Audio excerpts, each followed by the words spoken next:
apakah kita dibawa ke kerajaannya kalau kita merubah-rubah hukum itu? Itu dia, itu aku sayang. Terima kasih. Gantian. Assalamualaikum warahmatullahi wabarakatuh. Mantap, Bu Darni. Iya. Malam Vera. Iya. Sebelum saya lanjut, tap-tap layar dulu teman-teman di bawah. Tap-tap layar. Tap-tap layar. Kasih kencang tap-tap layarnya. Tapi jangan salah pencet, nanti pencet copy bahaya. Oke. Saya masuk Bu Darni ya, sedikit ya, izin ya Bu Darni ya. Silakan. Iya. Nah, pertama Bu Darni menyinggung bahwasanya beriman, ya kan, beriman kitab-kitab sebelumnya. Terus ada beberapa tadi Bu Darni menjelaskan, memaparkan dengan sangat luar biasa, ya kan, tentang masalah ajaran para nabi, di mana menurut Bu Darni bahwasanya semuanya itu ya tidak ada yang salah gitu kan, tidak ada yang salah. Dan ada beberapa para pengajar-pengajar ketika berada di zaman baru diutuslah, ya kan, sosok di mana sosok ini yang menjadi tokoh sentrik di dalam kekristenan yang bernama Yesus dan Paulus. Dan yang terakhir ditutup dengan closing sama Bu Darni tadi, bahwasanya ajaran-ajaran yang ada di 10 perintah Tuhan itu penerapannya itu seperti apa, kan gitu. Nah, pertama kita kupas dulu perihal tentang masalah beriman. Nah, apakah umat Islam beriman kitab sebelumnya? Betul, Bu Darni, betul. Kita beriman kepada kitab-kitab sebelumnya, di mana beriman ini dalam arti kita beriman, kita percaya. Kita percaya bahwasanya umat Muslim percaya bahwa Taurat itu benar ada. Kita percaya. Kita percaya bahwasanya Injil dan Zabur, Taurat itu ada, benar ada. Nah, cuman yang harus kita konfirmasi bahwasanya Al-Quran tidak pernah mengkonfirmasi bahwasanya Taurat dan Injil itu berupa kitab. Baik itu Taurat, Zabur, dan Injil itu berupa kitab. Walaupun terjemahannya tertulis di situ kitab. Gitu. Melainkan kalau kita merujuk ke original teks, ya kan, original teks, bahwasanya Taurat itu hanyalah berupa suhuf. Gitu, sama seperti apa yang dijelaskan di dalam surah Al-A'la di ayat terakhir, suhuf fi Ibrahim wa Musa, di mana di situ ada suhuf Nabi Ibrahim dan suhuf Nabi Musa. Suhuf itu lembaran-lembaran yang berisi tentang wahyu, ya kan, lembaran-lembaran yang berisi tentang wahyu untuk dirinya ataupun disampaikan kepada umat-umatnya pada saat itu. Nah, terus kita lihat bahwasanya apakah Taurat dan Injil itu yang dimaksud Bu Darni dan yang dimaksud oleh Al-Quran Taurat yang ada di kitabnya teman-teman Kristen? Menurut versi Al-Quran bahwasanya Taurat itu bukan seperti Taurat apa yang ada di kitab-kitab teman-teman Kristen. Kenapa? Karena kita melihat ajaran-ajaran para nabi, ajaran-ajaran utusan-utusan terdahulu, kalau kita melihat, kalau kita bedah dari secara detail, terima kasih Bu Bos. Cuma begitu doang, tidak ada efek-efeknya. Salah pasang.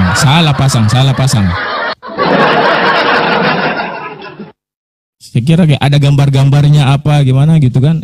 Oh, Harson Kim, enggak tahu saya. Ya. Oke, saya lanjut.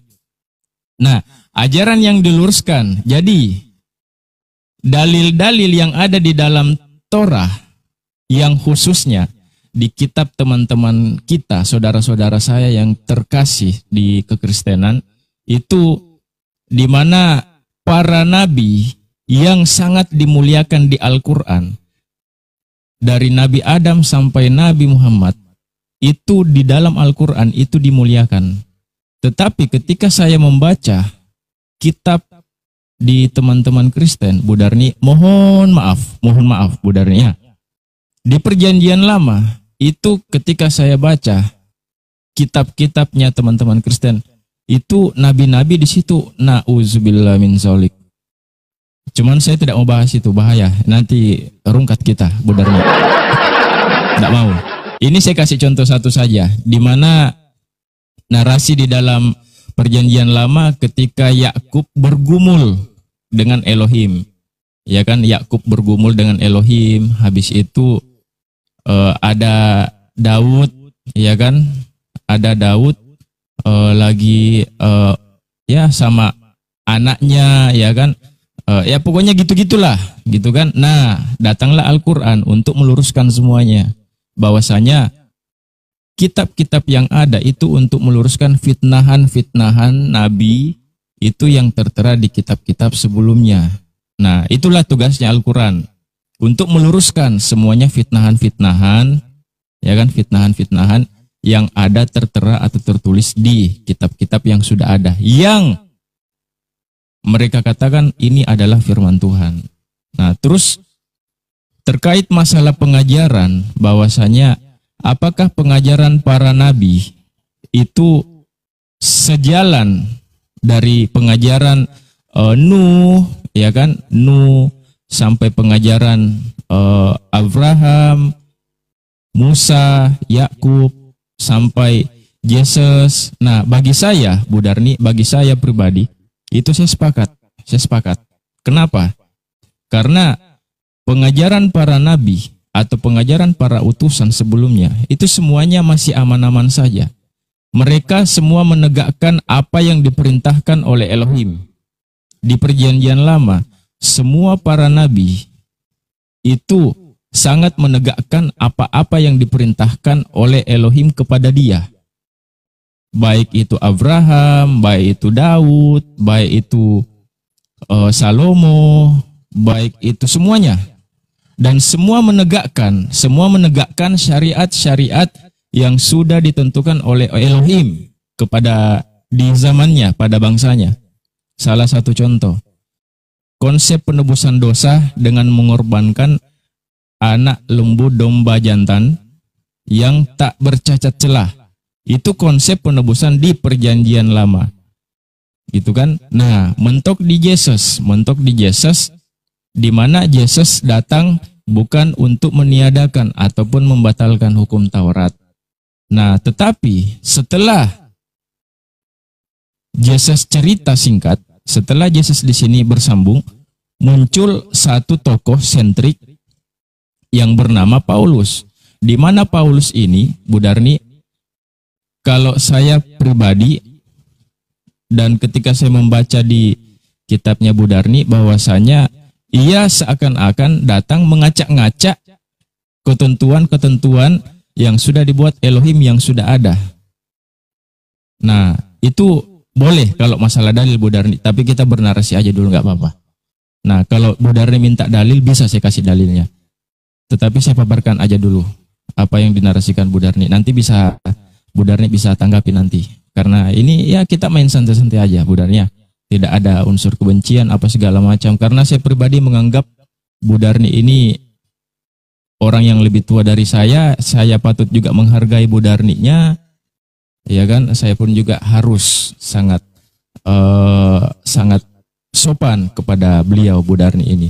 Nah, terus terakhir closing statement saya Bu Darni, di mana Bu Darni menyinggung bahwasanya perihal tentang masalah 10 hukum Torah, ya kan, salah satunya adalah bagi siapa yang melakukan kesalahan di negeri kita itu akan mendapatkan hukuman. Betul.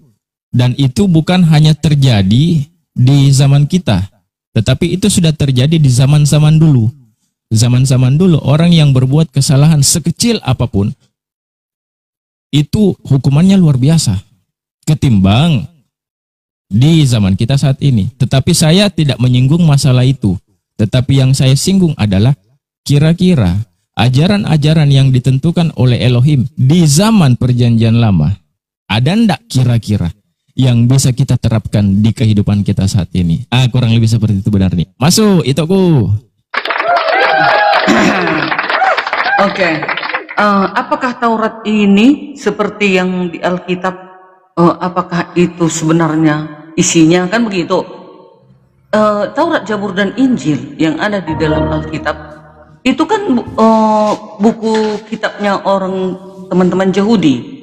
Nah, kami nggak boleh ini mengesampingkan ini, nggak bisa kami pisahkan ini, karena ajaran kekristenan itu ibaratnya seperti estafet, sambung menyambung, berkesinambungan. Contoh begini ya. Nah, setelah sudah terjadi penciptaan, 6 hari lamanya diciptakan, lalu hari ke-7 beristirahat. Kemudian Elohim menuliskan hukumnya kepada Musa. Lalu kemudian di dalam perjanjian lama, ini singkat cerita ya, nanti kalau diterangkan panjang kali. Nah, di dalam perjanjian lama, setiap orang melakukan dosa harus mengorbankan binatang. Sekecil apapun itu harus memotong kurban, lalu dibawa ke bait suci, ke bait Allah. Lalu nanti para imam memercikkan darahnya ke dinding. Itu selalu. Begitulah seterusnya di perjanjian lama. Asal berdosa pasti mengorbankan binatang. Asal berdosa pasti mengorbankan binatang. Nah, makanya di perjanjian lama, di perjanjian baru digenapilah itu. Tidak perlu, aku sudah muak dengan kurban-kurban bakaranmu, kata Elohim. Aku tidak suka lagi melihat kurban-kurbanmu itu. Kan seperti itu.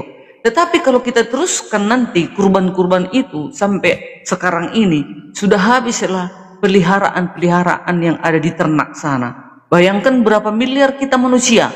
Setiap ada manusia yang melakukan dosa, wajib memotong kurban. Nah, kedatangan Yesus untuk menggenapi itu. Jadi cukup hanya sekali pengorbanan, yaitu melalui darah Yesus Kristus. Sekali saja untuk selama-lamanya. Nah, setelah kita sudah ditebus dengan darah Yesus yang suci itu, kita nggak boleh melenggang-lenggang. Kita masih tetap mengikuti perintah. Nah, perintah 10 hukum ini tetap kita lakukan, karena kalau kita pun sudah ditebus tapi masih kita juga membunuh, mencuri, sia-sialah tebusan itu. Kita ini sudah ditebus dengan harga yang cuma-cuma, ya.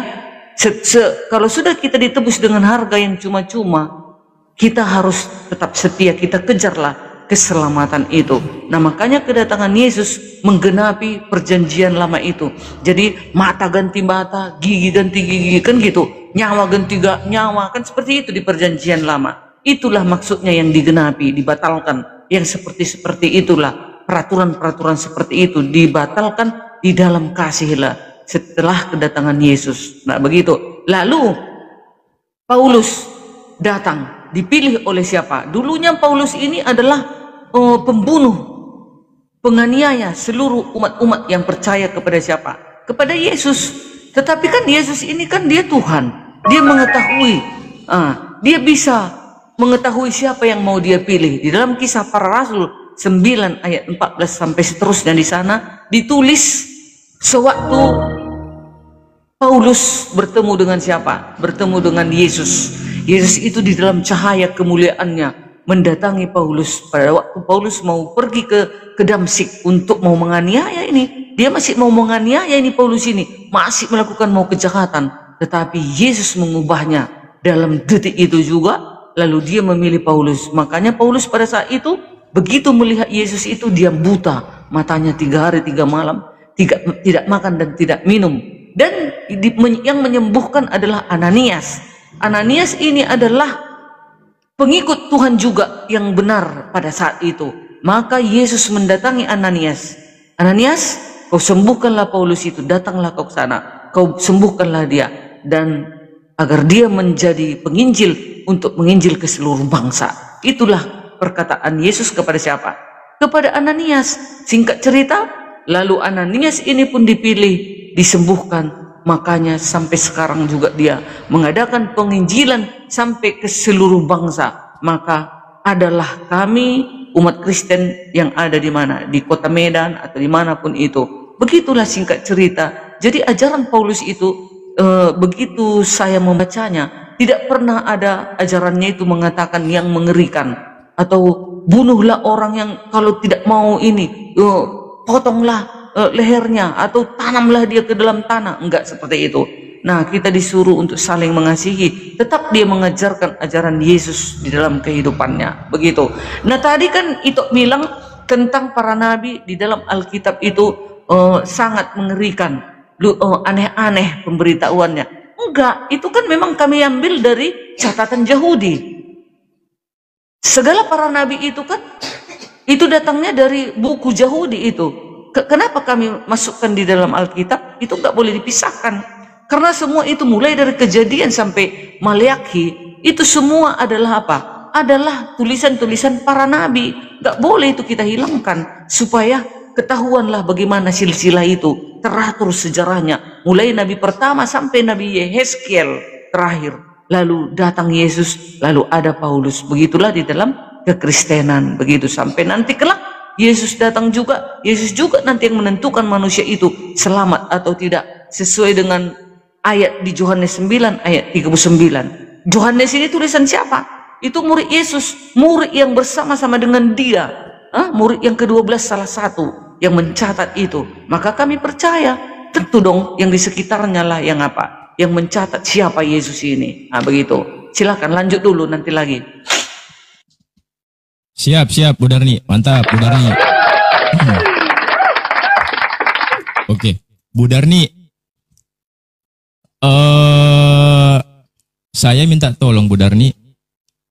Ini saya langsung ke pertanyaan Bu Darni ya. Boleh. Ke pertanyaan. Iya. Jadi boleh. Kalau bisa minta tolong Bu Darni catat, takutnya nanti dilupa.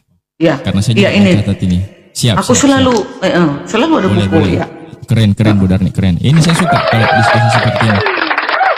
Keren. Pertama, Bu Darni, bahwasanya di perjanjian lama itu yang dikorbankan itu adalah hewan, yaitu domba yang tak bercacat celah untuk proses ritual penghapusan dosa. Pengampunan dosa. Ya, penghapusan dosa. Nah, apakah hewan ini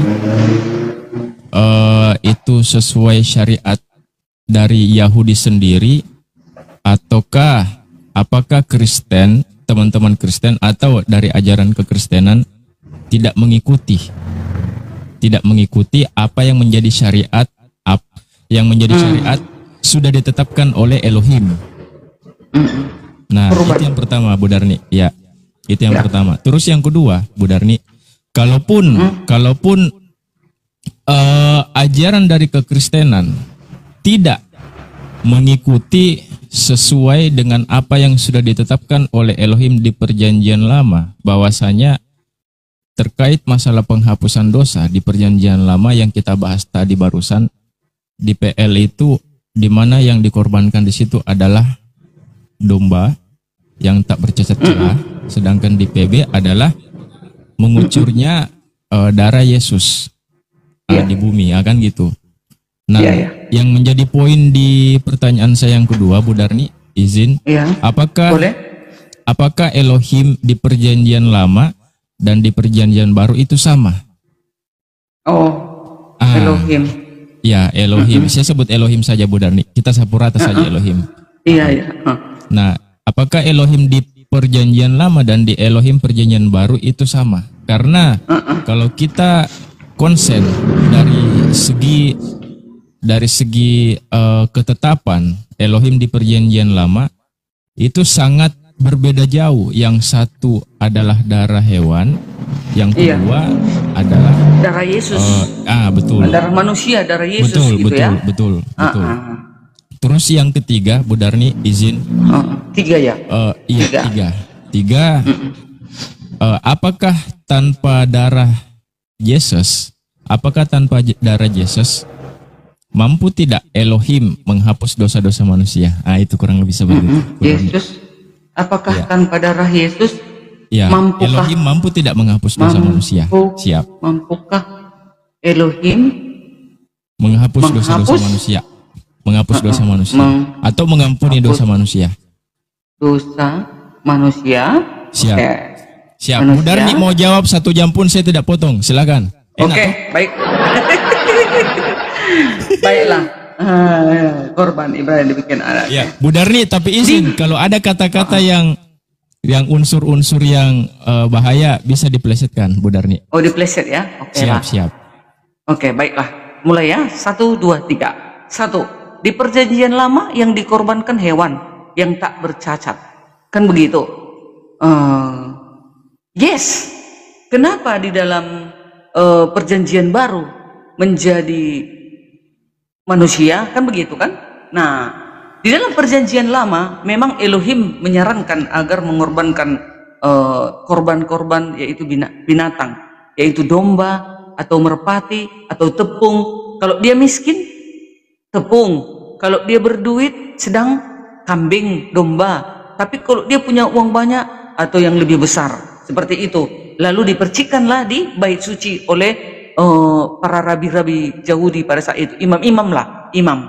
Nah, di perjanjian baru kenapa tidak seperti itu? Kan inilah ini kan pertanyaannya. Karena begini, setelah kedatangan Yesus, nah dikatakan juga di dalam Yesaya 1 ayat 10, untuk apa itu korbanmu yang banyak-banyak, firman Tuhan, aku sudah jemu akan korban-korban jantan dan akan lemak dari anak lembu gemukan, darah lembu jantan dan domba-domba dan kambing jantan tidak kusukai. Nah, gitu kan. Lalu dikatakan Yesaya 1 ayat Mazmur 40 ayat 7. Engkau tidak berkenan kepada korban sembelihan dan korban jantan, tetapi engkau telah membuka telingaku, korban bakaran dan korban penghapus dosa tidak engkau tuntut. Nah, jadi Elohim tidak lagi membutuhkan korban-korban seperti itu. Nah, lalu di dalam Efesus 5 ayat 2, dan hiduplah di dalam kasih sebagaimana Kristus Yesus juga mengasihi kamu dan telah menyerahkan dirinya untuk kita sebagai persembahan dan korban yang harum bagi Elohim. Kenapa mesti Yesus ini yang menjadi korban ditukarkan dari domba-domba menjadi Yesus? Karena Yesus sendiri adalah Tuhan. Dia yang bisa menebus manusia dari dosa. Dia sendiri yang bisa mampu menebus dosa. Itulah yang paling luar biasa. Dikatakan juga di dalam Ibrani 10 ayat 10, dan karena kehendaknya inilah kita telah dikuduskan satu kali untuk selama-lamanya oleh persembahan tubuh Kristus. Nah, itu dia ya. Ada dalilnya ya. Jadi nggak perlu lagi setiap tahun atau setiap berdosa kita akan mengorbankan domba-domba, mengorbankan merpati, mengorbankan memberikan tepung bagi yang miskin. Nah, tidak berguna lagi seperti itu. Tetapi dengan satu kali untuk selama-lamanya untuk persembahan tubuh Yesus, tubuh Kristus. Makanya dia turun ke bumi. Dia seharusnya gimana ya? Karena begitu besar kasih Elohim akan dunia ini, sehingga dia mengaruniakan anaknya yang tunggal, supaya setiap orang yang percaya kepadanya tidak binasa, melainkan memperoleh hidup kekal. Melalui darah Yesus itulah, tubuh Yesus yang suci, darah Yesus yang suci itulah, kita ditebus dari kutuk dosa itu. Tadinya kita mati, akan dibakar, dicampakkan ke api neraka.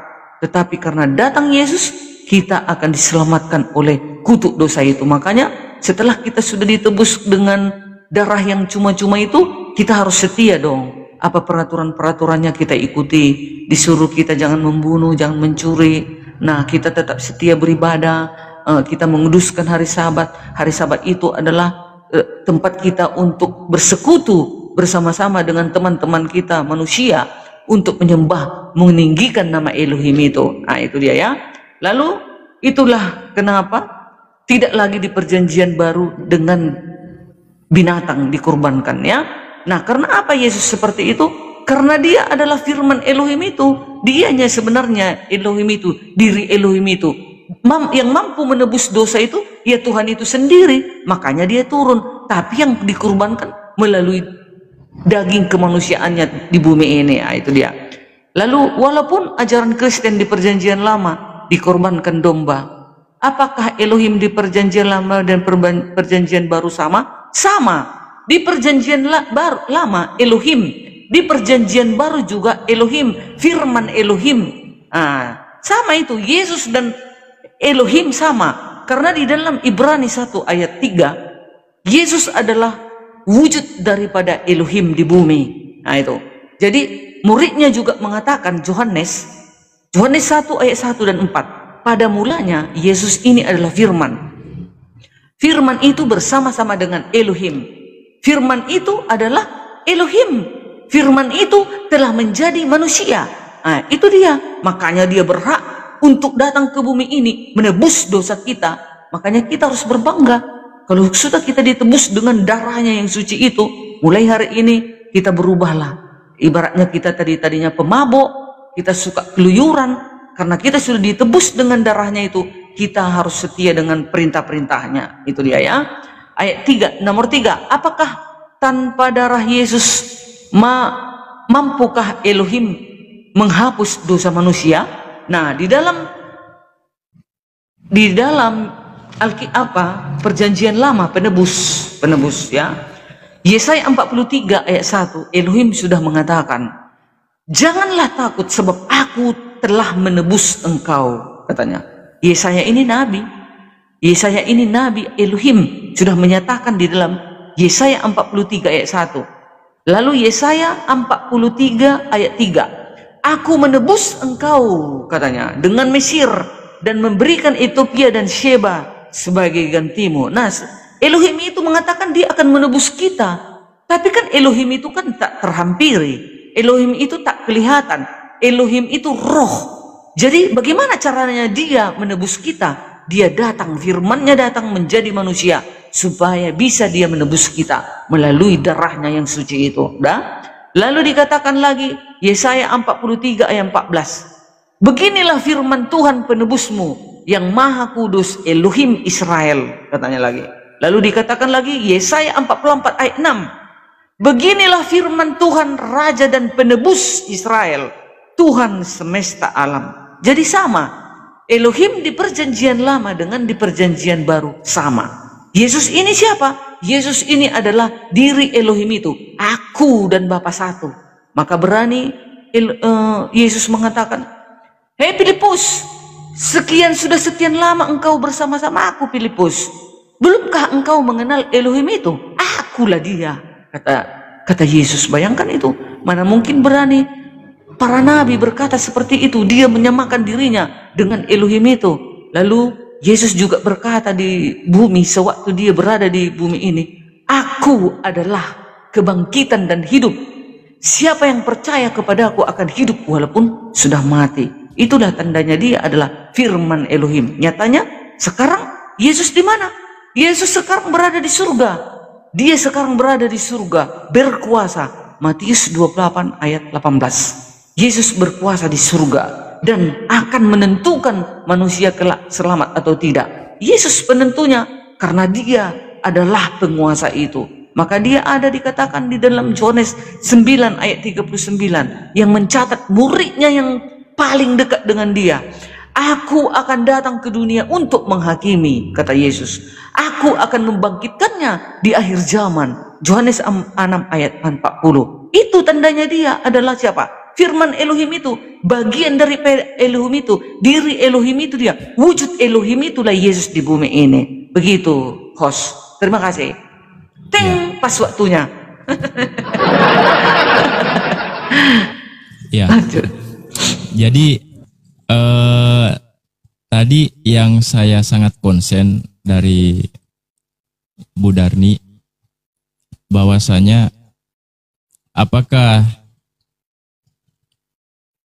darah Yesus, ya kan, tanpa darah Yesus, apakah Elohim mampu menghapus dosa? Nah, kalau masalah hewan yang dikorbankan dengan darah Yesus yang dikorbankan, itu saya tidak permasalahkan, Bu Darni. Itu saya tidak permasalahkan. Kenapa? Karena itu salah satu bagian tradisi dari Judaism. Nah, kan gitu. Salah satu bagian tradisi dari Judaism. Karena di sini ada dua ada dua pandangan. Pertama, dari sisi Judaism, bahwasanya Judaism ini mereka untuk dosanya mereka ini bisa dihapuskan itu dengan cara ritual penghapusan dosa dengan cara hewan yang dikurbankan. Nah, melalui seperti apa yang dikisahkan di dalam Abraham ketika menyembelih Ishak. Nah, kan gitu. Jadi tradisinya berawal dari situ. Itu bagi dari sisi Judaism sendiri. Nah, cuman saya kurang tahu Bu Darni ya, saya kurang tahu apakah ajaran dari kekristenan atau sekte dari kekristenan atau agama dari kekristenan, apakah suatu bagian dari Yahudi? Nah, itu saya kurang tahu. Mungkin Bu Darni bisa menambahkan poinnya nanti di situ. Nah, ya. Nah, terus masalah Elohim sama DPL dan sama DPB, apakah sama? Kalau menurut Bu Darni sama. Oke. Kalaupun memang sama, ya kan Bu Darni ya, kalaupun memang sama. Nah, di sini timbul pertanyaan Bu Darni, Ibu Darniku yang tersayang. Bahwasanya apa yang dikeluarkan statement dari Elohim sendiri, bahwasanya Elohim menyatakan dirinya bahwasanya Tuhan itu tidak pernah menjadi manusia dan bukan anak manusia. Nah, tetapi ketika kita lihat apa yang ada di Perjanjian Baru, bahwasanya yang menjadi manusia di situ adalah firman-Nya Elohim. Ya kan? Nah, apakah firman-Nya Elohim yang menjadi manusia atau Elohim yang menjadi manusia? Nah, kalaupun saya pribadi mengambil kesimpulan bahwa yang menjadi manusia di situ adalah Elohim, saya bisa mengambil dalil patokan itu apa yang disebutkan tadi Bu Darni, bahwa aku dan Elohim adalah satu, atau aku dan Bapa adalah satu di Yohanes 10:30 gitu. Nah, terus yang ketiga, apakah tanpa darah Yesus Elohim mampu mengampuni dosa? Nah, di sini poin utamanya Bu Darni. Ketika kita melihat bahwasanya apa yang diajarkan di Perjanjian Lama dan di Perjanjian Baru itu sangatlah beda. Nah, bedanya di mana? Karena gini, di mana Elohim di Perjanjian Lama itu begitu banyak mereka mengutus para utusan untuk memimpin di bumi, ya kan, untuk menghentikan kekacauan yang ada di bumi, baik itu ya proses penyembahan patung dan segala macam, ya kan. Banyak yang diutus di situ, Abraham lah, Daud lah, Salomo lah, ya kan, terus Yakub dan segala macam. Nah, mereka semuanya betul-betul sangat tidak menginginkan dengan adanya kejahatan-kejahatan yang ada di Perjanjian Lama. Makanya diturunkanlah 10 perintah Tuhan kepada Musa, ya kan? Makanya di situ dikatakan jangan menyembah ilah-ilah lain di hadapanku. Habis itu janganlah kamu membuat patung, ya kan, yang menyerupai, baik itu di langit ataupun di bumi, yang menyerupai, gitu kan. Dan ternyata kalau kita melihat ada juga orang yang buat patung, gitu, ya kan. Dan ternyata ada juga yang menyembah Elohim selain nama Elohim, ya kan, yang harusnya kita mengagungkan nama Elohim, tapi ternyata ada yang disembah ilah-ilah lain selain Elohim, gitu. Nah, apakah mungkin teman-teman Kristen berani tidak mengatakan tiada Tuhan selain Elohim? Nah, itu kadang saya tanyakan sama teman-teman Kristen, ya kan, di luar dari Bu Darni, teman-teman Kristen yang biasa naik di sini, berani tidak kau katakan tiada Tuhan selain Elohim? Nah, tidak ada yang berani Bu Darni, tidak ada yang berani. Gitu, tidak ada. Tidak ada. Gitu kan? Nah, terus kalau kita melihat di Perjanjian Baru, Bu Darni ya, ini saya sengaja ngomong pelan biar Bu Darni bisa dapat poinnya, karena takutnya kalau saya ngomong kencang Takutnya ada miss di situ. Nah, kalau kita melihat konsep yang ada di Perjanjian Baru, bahwasanya yang menjadi sebagai ujung tombak, sebagai penembus dosa di situ adalah Yesus melalui titisan darahnya. Nah, di sini yang menjadi poin penting di sini adalah atas kehendak siapa sehingga darah Yesus ini atau Yesus ini dikorbankan. Ya kan? Yesus ini dikorbankan. Di Perjanjian Baru Yesus ini dikorbankan. Nah, atas kehendak siapa? Sedangkan di sisi lain Elohim mengatakan kepada anaknya, inilah anakku yang kukasihi, kepadanya lah engkau berkenan, ya kan? Dan dengarkanlah dia. Nah, ketika kita mendengar statement dari Elohim bahwasanya inilah anakku yang kukasihi. Nah, kalau kita berpikir secara logik, kalau Bapa atau Elohim sangat mengasihi anaknya, apakah mungkin seorang Elohim mau mengorbankan anaknya dengan begitu saja? Nah, gitu kan? Nah, terus yang kedua, sebelum Yesus disalib, ya kan? Sebelum konsep penyaliban ini terjadi, ya kan? Dosa-dosa manusia itu apakah ada yang diampuni atau semuanya hitungannya berdosa? Baik itu sebelum Yesus, baik itu di zamannya Yesus atau sebelum kehidupan Yesus. Ya kan? Apakah dengan cara melakukan penyembelihan domba lembu jantan, apakah tidak cukup konsep penebusan dosa itu? Ya kan? Sedangkan Elohim sudah mengatakan sudah cukup penebusan dosa tersebut. Ya kan? Bahkan bukan hanya satu dalil saja di Perjanjian Lama tentang konsep domba lembu jantan yang tak bercacat telah sebagai penghapus dosa. Ada kurang lebih 10 ayat dengan kalimat yang sama. Ada 10 ayat dengan kalimat yang sama yang tertulis domba lembu jantan yang tak bercacat celah sebagai penghapus dosa. Ada 10 ayat dengan kata-kata yang sama. Nah, saya berpikir bahwasanya Elohim sudah menekankan, berarti dengan dikorbankan domba ini sudah cukup. Nah, lantas di sisi lain, kenapa Elohim itu meminta korban penebusan dosa atau meminta konsep penebusan dosa dengan konsep yang berbeda? Dengan konsep yang berbeda, Bu Darni. Itu kan, dengan konsep yang berbeda. Apakah tidak cukup dengan domba lembu jantan? Apakah harus butuh darah Yesus untuk menghapus dosa manusia? Gitu kan? Nah, yang terakhir, Bu Darni. Yang terakhir ini, izin Bu Darni ya.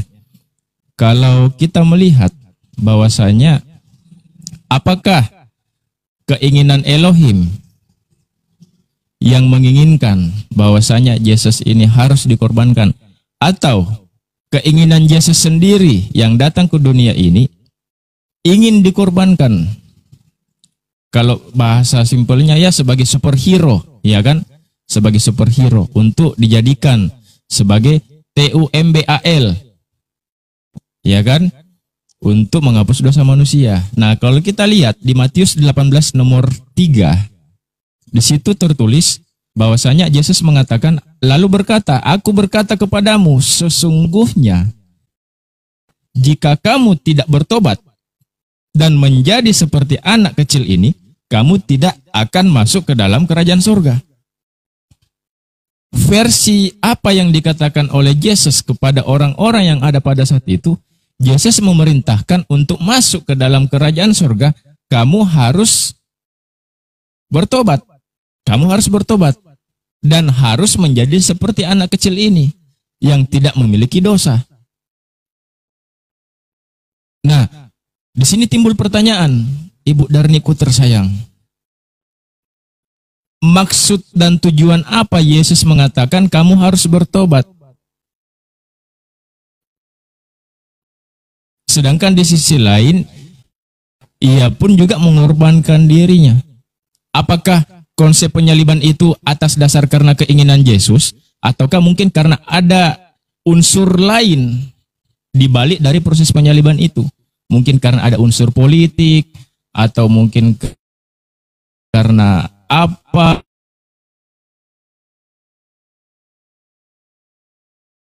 gitu kan. Kurang lebih seperti itu, Ibu Darni. Lanjut, Ibu Darni. Banyak kali udah ku catatan ini, tapi nanti yang bisa ku jawab bagus, aja Bu ya. Darni, kalau banyak buat catatan. Kalau banyak catatan Yahudi, bagus. Iya, banyak kali nih. Artinya Apakah banyak belajar, Yahudi? kan? Oke, mulai ya. Iya. Apakah Yahudi membenarkan? Masuk. Ya kan? Apakah Yahudi membenarkan pengorbanan manusia seperti diajarkan oleh di dalam kekristenan? Kan seperti itu kan? Nah, ya di dunia ini sekarang ada 3 agama. 3 agama lah dulu, gak usah ikut dulu yang lain-lain ya. Yahudi, Siap. Islam, dan Kristen ya. Sudah tahu kita dari awal sewaktu kedatangan Yesus, dia adalah Mesias, mereka menolak. Makanya mereka menyalibkan Yesus. Kan orang Yahudi dan tentara Romawi yang menyalibkan Yesus dan membunuh Yesus. Tentu mereka menolak. Kan seperti itu. Ajaran mereka sudah berbeda. Tetapi para nabi ini, karena kita adalah manusia, catatan-catatan para nabi ini nggak boleh tidak kita masukkan ke dalam kitab suci. Itu harus kita imani dan kita harus ikuti. Kan seperti itu. Nah, Tuhan itu tidak pernah menjadi manusia. Yes, di dalam kekristenan juga Elohim tidak pernah jadi manusia. Tetapi yang jadi manusia adalah firman-Nya. Bukan seperti teman-teman kita yang lain mengatakan Elohim yang jadi manusia. Maka Elohim itu yang tertusuk, Elohim itu yang tertombak, Elohim itu yang dipukuli, Elohim itu yang diludahi. Kan begitu? Nggak mungkin. Karena ada ayat di dalam perjanjian lama, Elohim itu tak kelihatan, Elohim itu tak bisa kita hampiri. Ya, makanya kami di kekristenan, kami tidak pernah mengatakan Elohim itu yang menjadi manusia. Tetapi kami di dalam kekristenan, firman Elohimnya yang turun ke bumi menjadi manusia. Makanya dialah yang tersalib itu. Maka bisa dia disentuh orang Yahudi, maka bisa dia disentuh oleh tentara Romawi pada saat itu. Apakah Elohim yang jadi manusia atau firman Elohim jadi manusia? Ya, tidak Elohim yang jadi manusia, tetapi firman Elohimnya yang menjadi manusia turun ke bumi. Ya, Elohim tidak bisa disentuh oleh manusia di bumi ini. Oke. Lalu apakah tanpa darah Yesus bisa pengampunan dosa? Nah, Elohim sudah mengatakan engkau harus mengorbankan korban-korban, yaitu domba-domba dan yang lain-lain. Kalau sudah perintah oleh Elohim pada zaman perjanjian baru harus dilakukan. Makanya setiap orang berdosa harus mengorbankan binatang, kecil besar, termasuk dia kaya atau miskin, ada dia apanya ya, bagian-bagiannya. Itu harus kita lakukan, harus kita serahkan itu ke bait suci, ke bait Allah. Ibaratnya kok sekarang ke gereja. Nah, setelah itu baru dipercik-percikkanlah nanti darahnya ke apa?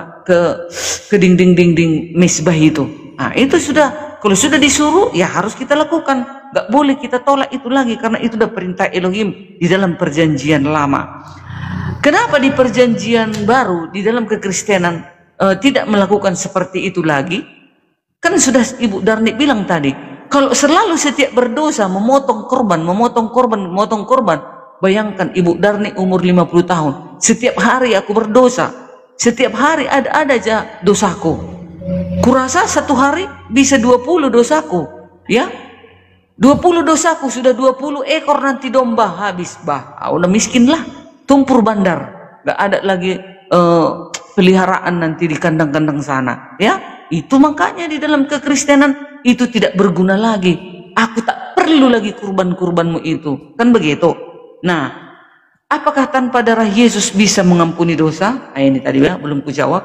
Nah, di dalam ajaran kekristenan penghapusan dosa itu hanya bisa terjadi melalui darah Yesus Kristus yang dianggap sebagai korban penebus bagi dosa manusia.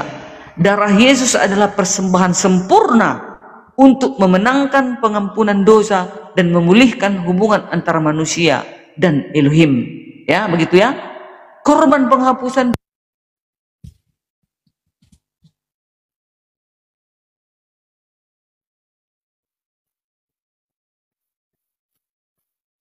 Bu Darni, tidak ada suara. Darni, Cek. suaranya hilang, Bu Darni. Hilang suaranya. Ya, di bawah mohon dibantu tap-tap layar ya. cek. Tip layar, Cek, tip cek. layar. 1, 2. Cek. Hilang suara, Sorry. hilang suara. Iya, Ya, tadi mati ya. soundcard putus. Oh, Ternyata iya. harus Oh, iya. dicas Lanjut, dulu. lanjut, Oke. lanjut. Jadi iya, itu ya. bisa, sudah. Kalau di dalam kekristenan, apakah tanpa darah Yesus bisa mengampuni dosa? Tidak bisa. Hanya melalui darah Yesus. Karena Yesus adalah diri Elohim itu. Hanya Dia yang bisa mengampuni dosa. Ya, nggak bisa yang lain. Kalau di perjanjian lama, melalui darah korban-korban, karena sekarang tidak berguna lagi. Karena sudah datang yang lebih berkuasa mengampuni dosa. Yaitu siapa? Penguasa itu sendiri, itulah firman Elohim menjadi manusia. Itulah yang akan mengampun dosa. Hanya Dia, ya. Para nabi diutus. Para nabi diutus semua melakukan kurban-kurban. Yang datang lebih dari para nabi, ya.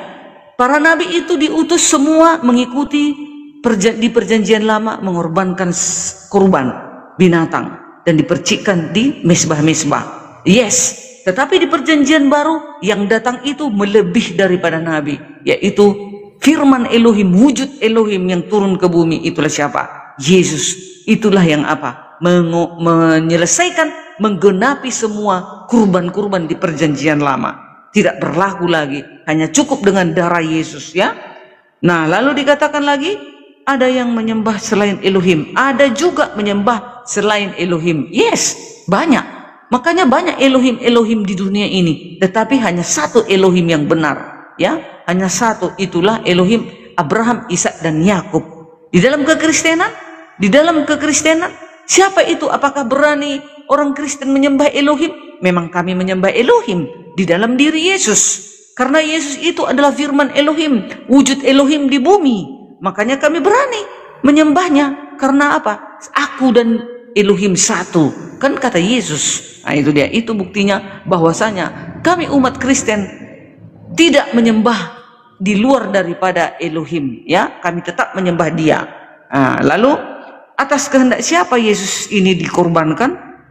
Atas kehendak siapa Yesus dikorbankan? Dia sendiri yang datang, karena Dia adalah Tuhan itu, Dia adalah penguasa itu yang mau menebus dosa manusia ini, ya. Karena Yesus ini yang berhak, karena hanya dengan darah yang kudus itulah maka bisa untuk menghapus dosa, ya.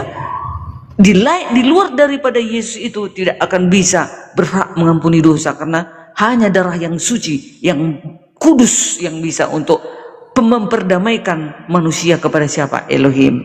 Lalu atas inilah anakku yang kukasihi, kepadanya lah aku berkenan. Ya, makanya Yesus mengatakan karena begitu besar, Elohim mengatakan karena begitu besar kasih Elohim akan dunia ini, sehingga Dia mengaruniakan anaknya yang tunggal, supaya setiap orang yang percaya kepadanya, kepada Yesus, tidak binasa, melainkan memperoleh hidup yang kekal. Itu Dia.